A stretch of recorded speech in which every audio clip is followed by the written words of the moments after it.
AITA for ending my engagement and calling my fiancé and his mom losers after he tried to move his whole family into our new home. I 40F am coming to you because I feel like I need some perspective on a pretty huge decision I made. And honestly, I don't know if I handled things the right way. So, let's set the scene. I'm in my 40s, at the peak of my career. I've worked my butt off for years to get where I am, and I'm finally starting to see the fruits of all my hard work. Think sweat, tears, late nights, personal sacrifices, you name it. I've got a great job, some big clients, and a whole lot of momentum right now. All of that has set me up to take the next step, which is moving closer to my family, slowing down just a little, and making sure I have more time for myself and my kids. Sounds great, right? Well, enter Jason, 39M, my now ex-fiancé. We've been together for a while, and to be honest, I've been on the fence about our relationship for a long time. But like many people in long-term relationships, I kept giving him chances, kept hoping things would improve, and kept making excuses for him. But deep down, I think I knew it wasn't working. Jason's family, well, how do I put this nicely? They're kind of a mess. His parents had a long, drawn-out, nasty divorce, and all of their kids got caught up in the fallout.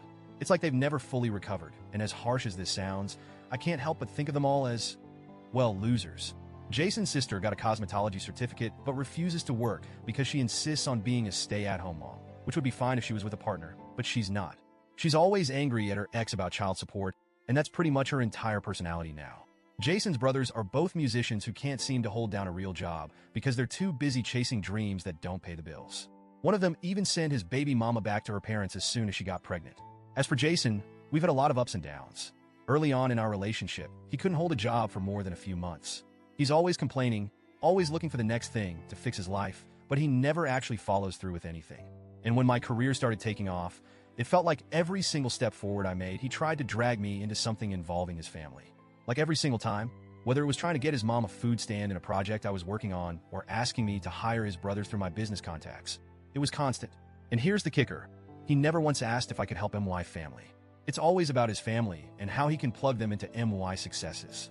Fast forward to last year's holiday season. I was juggling a huge project with a tight deadline and trying to coordinate a trip to visit my family for Christmas. I flew my kids out to my parents' house and worked like crazy to meet this deadline. Jason promised he'd drive me to join them once I was done, but when I finally finished my project, he just disappeared. I couldn't get a hold of him for hours.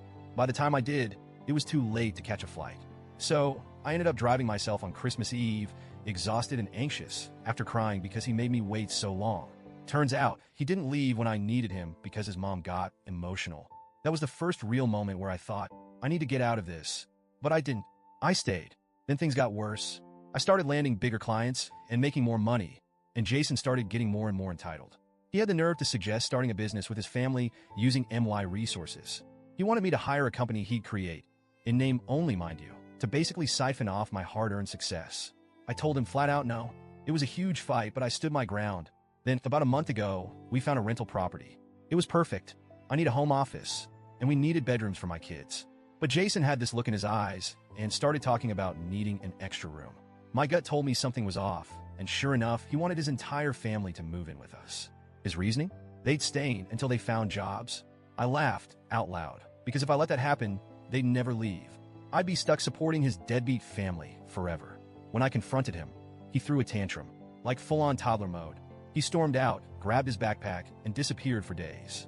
When he finally resurfaced, it was to tell me he got fired. For insubordination. He tried to make me feel sorry for him, but by this point, I was done. Then, we had the final blowout. I told him I wanted out. He accused me of destroying his dreams and of being a snob now that I'm rich. I'm not rich, by the way. I'm just doing well.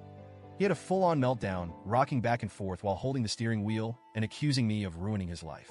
I told him, straight up, that he needed to work on himself and stop using me as a safety net. I packed all of his things and drove them over to his mom's house because he refused to pick them up. When I got there, his mom came out and went off on me. She accused me of tearing their family apart, called me names, and used a lot of personal stuff that I know Jason had told her in confidence. I was so mad, I snapped. I called her and all of her kids losers.